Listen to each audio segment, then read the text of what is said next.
jogando 645 municípios de São Paulo e pedindo onde tem mais do que 4,2%, você cai. Santos, com 4 e alguma coisa, 4,3%.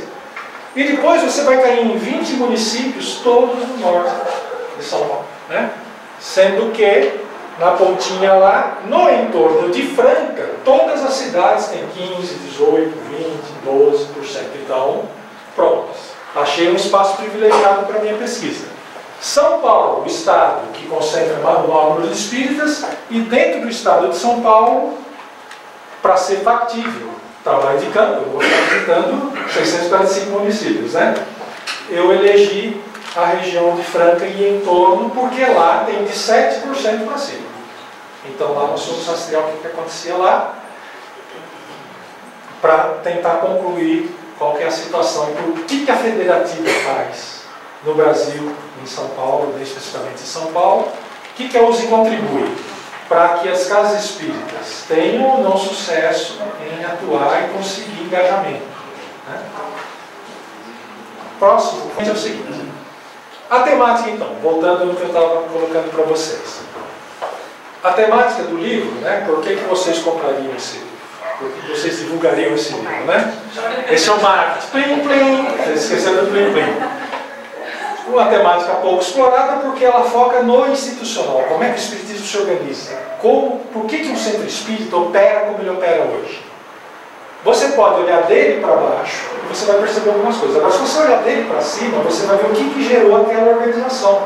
Por que os espíritas se organizam em federativas? Né?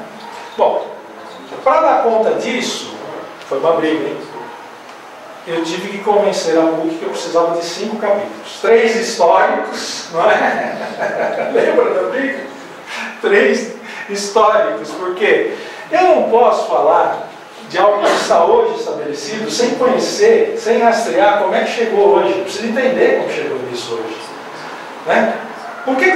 Então o que eu detectei? O centro espírita ele tem muito mais gente frequentando do que gente engajada nesse centro espírita. Eu acho que isso vocês já perceberam, né? Já perceberam, né? Todo mundo já percebeu? Você percebeu? Você que é economista? Mais ou menos. Mais ou menos. Ele gosta do café, ele fala muito estilo.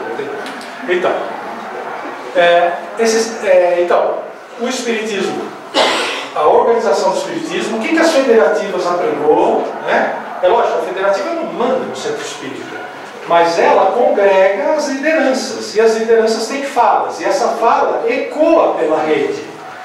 Então, é a gente saber essa fala que ecoa, da onde ela vem e o que ela faz quando chega lá embaixo do centro espírita. É isso que nós estamos rastreando. E começamos a rastrear desde as origens. Por quê? Porque ao longo da pesquisa, chegávamos nos encontros, centros espíritas e tal, e fazíamos a seguinte pergunta que eu vou fazer agora. Eu não posso deixar passar essa oportunidade com várias pessoas e eu deixar de fazer essa pergunta. Quem acha que o espiritismo é religião, levanta a mão. Só isso.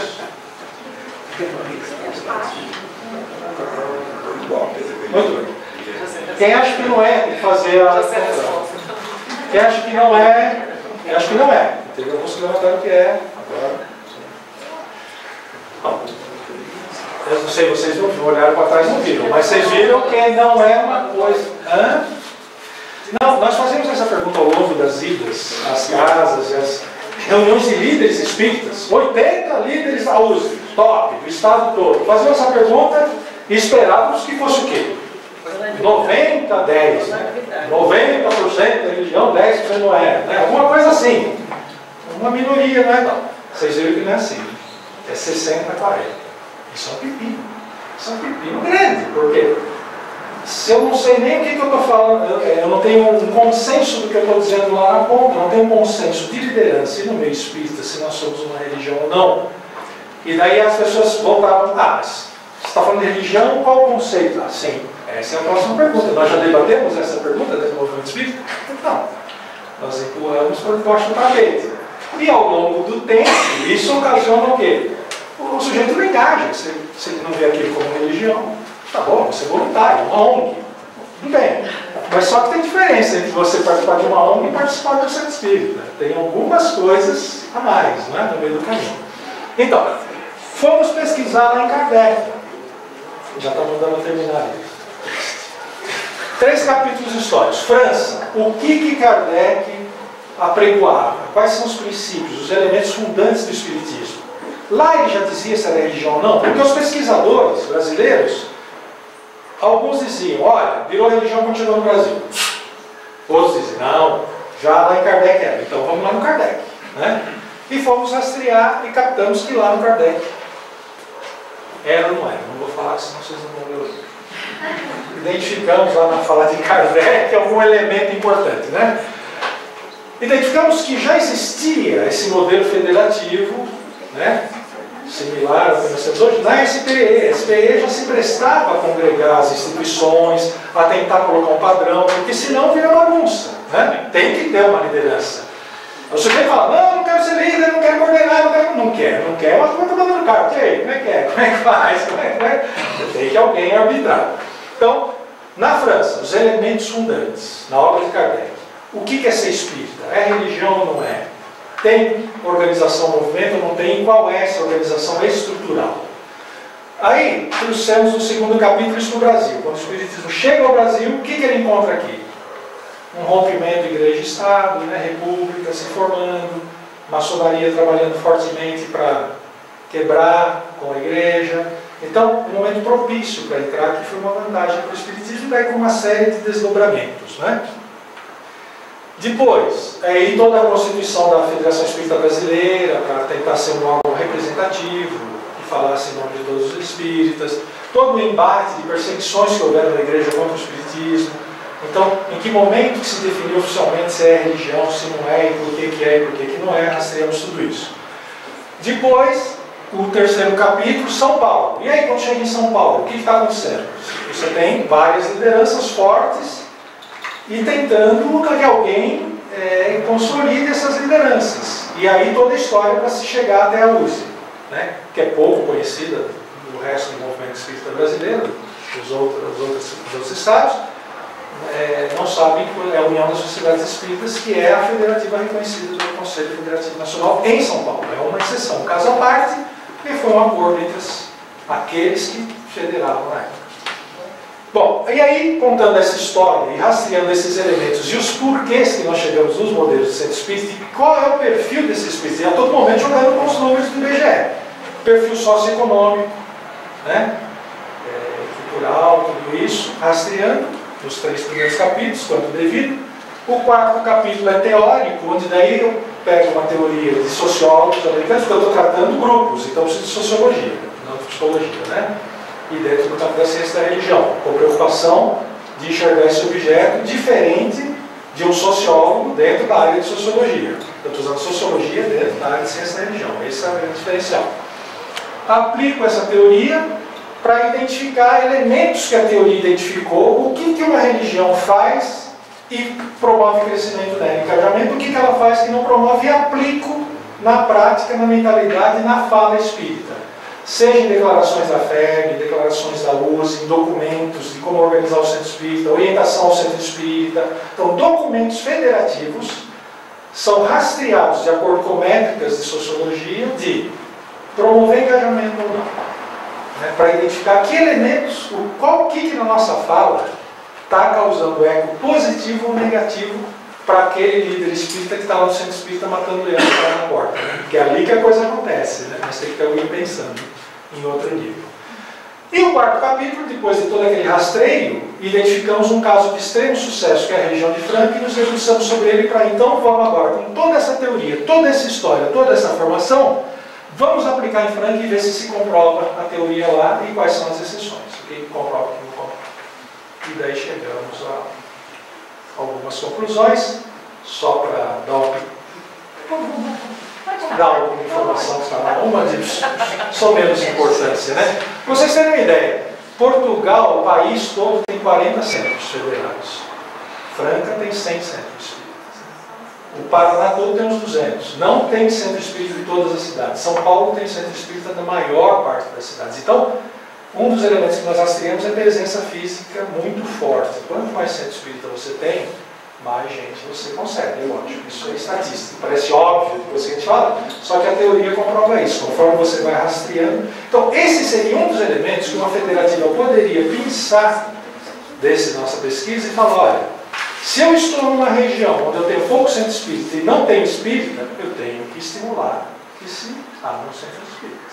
Né? Que 2 minutos aqui.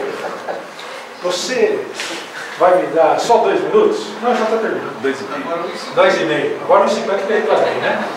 Bom, a relevância então, um dos fatores relevantes. Você partir, porque nós, na atual conjuntura federativa padrão, nós nos baseamos na proposta doutrinária do Espiritismo, revelada, codificada, né, por Kardec. Né? Está lá as bases doutrinárias, o que é uma grande vantagem para nós. Porque nós temos um corpo doutrinário escrito que nós podemos ir lá ler, podemos até ter interpretação um pouco diferente, mas tem um guia mestre lá. Né? Então, nós temos em língua moderna, em francês, que a gente pode acessar, uma grande vantagem. Né? Isso se mostrou uma grande vantagem na minha pesquisa. Porque quando a gente estava estudando outras religiões para comparar, você tem textos antigos, você não sabe, né? Aquilo foi ditado, foi escrito por quem estava ouvindo, foi copiado, né? E aí você não tem certeza, foi bem aquilo que o sujeito falou. Você pega, nós espíritas temos a vantagem de nos debruçarmos sobre obras recentes, escritas de próprio punho pelo codificador. Então, rastreando as propostas iniciais, nós podemos identificar elementos e ver, comparar com a atualidade para perceber os desafios que nós estamos enfrentando. Porque, por exemplo, para citar apenas um elemento, Kardec fala muito fortemente que é ciência, ciência, ciência, ciência. E no começo, quando ele começa a escrever, você pega a espírita, eu não sou uma religião. E todo mundo, mais uma religião. Quer dizer, quem está lendo o Espiritismo está vendo que é uma religião. E ele desmentindo, não é, não é, não é. E a fala dele vai mudando ao longo da revista, né? O fato é que é uma estratégia. Ele diz, não é de um jeito tradicional, né? Exatamente, mas ele tem ambiguidades na fala dele. Ele fala, olha, não é religião, e qualquer um pode ser. O judeu pode ser, o budista pode ser. Não, pode ser quem acreditar em reencarnação, quem não acreditar não pode ser, não é assim que ele fala. Né? Só que ele tem que usar uma estratégia para penetrar num ambiente arredio à religião, e que está enfatizando ciência. Se ele não ficar enfatizando ciência, ele não tem ponto de contato com aquela sociedade. Agora, hoje nós precisamos manter essa fala de Kardec? Não sei. Nós precisamos nos debruçar sobre isso e nos perguntarmos. Hoje nós falamos em filosofia, ciência, religião, o tempo todo dentro de uma casa espírita. Fica claro para quem está frequentando? Ele entende isso, porque na época de Kardec era claro. Hoje não é. E esses conceitos de ciência, e esse conceito de religião, e esse conceito de filosofia que está usando lá, está explicitado? Ou ele é simplesmente repetido? Porque isso é fator de entendimento que propicia ou não o engajamento. Né? Então, esse trabalho permite então, que as federativas e as lideranças espíritas e quem pesquisa espiritismo rastreie os elementos fundantes, rastreie ao longo da história, estratégias institucionais para sobreviver quando é perseguido. Né? A teoria apontava, e nós confirmamos que as federativas usaram isso várias vezes, inconscientemente ou não, terminaram usando. E qual o desafio que você tem hoje, mantendo falas que, na época de Kardec, eram super válidas e funcionaram, na época que a federação tinha que se legitimar, eram super válidas, porque nós não tínhamos assistência social do Estado, né? Nós não tínhamos seguro de saúde, não tínhamos uma série de coisas, não tínhamos uma CLT, nada disso. E hoje você repete essas mesmas falas em contextos totalmente diferentes. Precisa saber se isso está sendo efetivo ou não. Então, é uma palavra que nós usamos muito no longo do nosso trabalho, é prestação de serviço. O centro espírita como um prestador de serviço, muito mais mobilizado a prestar um serviço do que trazer o sujeito para dentro do espiritismo. Mas não julgamos se isso está correto ou não, mas a pesquisa registrou isso. Bom, espero que tenhamos deixado uma ideia boa do que foi o trabalho.